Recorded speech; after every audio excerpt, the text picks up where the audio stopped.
sponsorship of Rothschild Bank on his suit like a NASCAR racer, because these are the guys who put him in there. And one last thing here, Washington Post, talking about the European Union. They call it a 28-nation club, maybe making a comeback. You know what? As George Carlin said, it's a club, and you ain't in it, folks. You got no say about what's going on in this special club, and we need to get out of that club and take our governments back. That's what this election is about, isn't it, Gerald? It is. And again, you pointed out, too, they used the term centrist. Oh, yeah, what's the centrist? I mean, it's so moronic. Call it right wing, left wing. You know, grow up. And when you look, you know what the French people just did? They're putting in their Obama. That's all this guy is. Yes. He's another Obama, another guy full of crap that knows nothing, another little boy that lies his way into office and won't do anything other than keep the status quo going. Another little liar that plays whatever is being played out, capitalizes on it, wins over those people, and then plays the centrist role, which actually means keeping the club, as you mentioned, George Carlin, we're not members in it, never will be, keeping them alive so they can rape every dime and life out of us that they can. So that's who they put into office. So now we have to say the French were as stupid as everybody else, and I used to think that they were really smart. But boy, but look who they had. Look at the clown that they got there now, Hollande.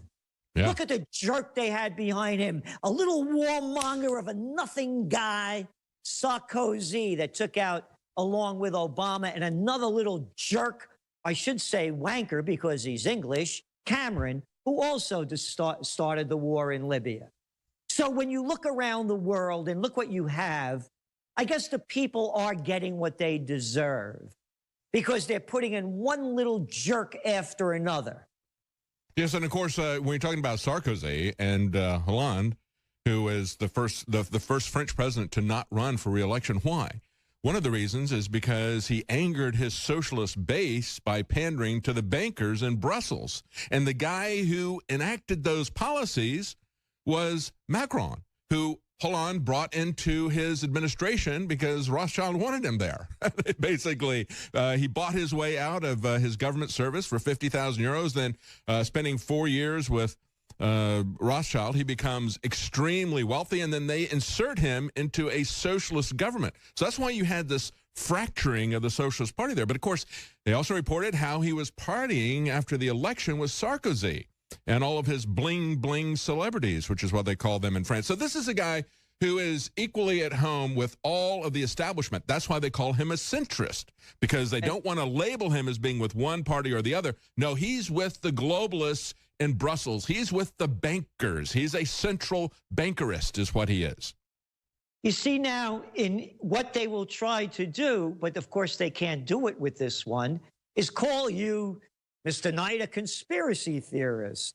Oh, yeah, the fact is this cat is from the Rothschild Club. He has his credentials right there. Here are the papers. Does anybody need any more proof? No, you're a conspiracy theorist. No, I'm not. Here's the proof. Oh, yeah, just because he was the Rothschilds, that doesn't mean he was with the Rothschilds. Just like they got that other Slimer over there who's the head of the ECB, Mario Draghi. Yeah, the former head of the Goldman Sachs gangs division over there in Europe, now running the European Central Bank. Hey, let's take a trip to the UK. Who's the central bankster in charge over there?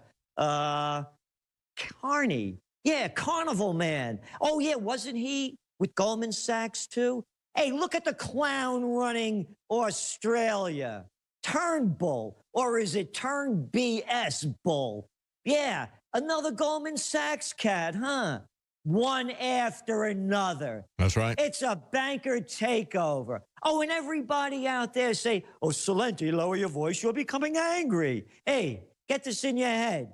If Jesus Christ could pick up a whip and drive the money changers out of the temple, hey, an act of violence, right, by the Prince of Peace, to get rid of the banksters that were ruining people's lives, I could be angry about it because I don't like getting shafted by the Wall Street gang and the Goldman Sachs gang the Merrill Lynch mob, and all of the rest. Oh, and all you liberals out there that are crying your crocodile tears that Hitler didn't win and Obama's gone, he didn't prosecute one of the criminals that committed felonies, convicted of felonies, the banks, not one head rolled. Oh, just like this little clown that just got elected in France, Obama lied his way into office, promising we, the little people, that the banksters would pay for their criminal acts, and didn't bring one of them to justice. You know what they call bringing people to justice? Killing somebody overseas. I brought Osama bin Laden to justice. I blew his brains out. Oh, I didn't do it. I hired my front men to do it because I couldn't fight my way out of a paper bag. But we'll call it bringing them to justice. That's how distorted it's become. And what you said before, David, about this becoming a neo-colonial society, it's a neo-feudal society. There's different rules for the political nobility and the economic elite. Yeah, well, the economic elite want to eliminate the Western middle class. And so that's exactly what they're doing. You have this guy, Macron. We talked about it at the end of February. February 27th, we had an article at Infowars.com. Le Pen's Rothschild rival, who says Muslim mass migration is unstoppable. He said, get used to it. He said, we've entered a world of great migrations, and we will have more of it. We will have more of it because that's what they want. That's what the bankers want. They want to take down the middle class in America and Western Europe. They want to have a clash of cultures. They want to have chaos. They want to have terrorism. So they will be in the catbird seat here. He says, we've entered a world of great migrations. He goes, it's going to be, in the coming decades, migrations from geopolitical conflicts that, of course, the bankers will set up. Rich man's war, poor man's fight. And they're going to bring the fight home to our shores. That's what they're going to do with this mass migration that is the aftermath of these wars that they want to set up abroad. Yeah, and again, you know, as we talk about bringing in migrants and other people coming into the country and the people that support it, here's what I say to them. Open your house to them. Bring them in. Yeah. Pay for their health care. Pay for their education. You want them in? Bring them in. I don't want them in. Yeah, adopt them yourself. Be responsible for them. Yes. Exactly. I don't want to bring in another person into this country until this nation rebuilds itself. Look here. You pick up today's Wall Street Journal. I was just looking at it when we're ready to go on the air. You look at the front page story. Parents are drowning in college loan debt. Over 330,000 in the United States, in U.S. programs, haven't made a payment in at least a year. Wow. We're suffering in this country economically. Again, only the economic elite are making it to the top. So does not make sense to me to bring in more people when you can't take care of your own. And again, all these people that are shooting off their mouths and taking to the streets in these protests, bring them into your house, put your money where your mouth is. Educate them, pay for their health care, feed them. We can't feed our own right now, and you want to bring in more? It doesn't make sense to me. A good example of that is the H-1B visa program. Of course, they say we have to bring in these individuals. Sometimes there's a reason to bring in somebody who's a specialist in another field, but that's not the way they're using it. They're using it to replace people in many middle-level positions because they can hire cheaper labor from India or other places, just as we saw at Disney and elsewhere. They told the Americans, you're going to train your replacements that we're bringing in here under the H-1B visa program, or you're not going to get any kind of severance pay out of this. So they basically twist their arms doing that. But they're bringing in these people, in many cases, putting out engineers at entry-level positions, people who've gone to college to get a degree. They've gone into debt to get a degree.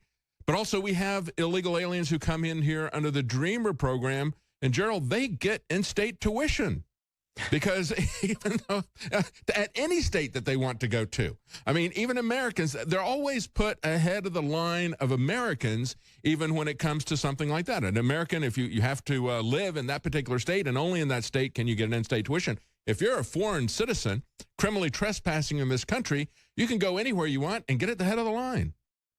You know, David, I wrote about H-1B visas in my book, Trends 2000, an international bestseller back in 1996.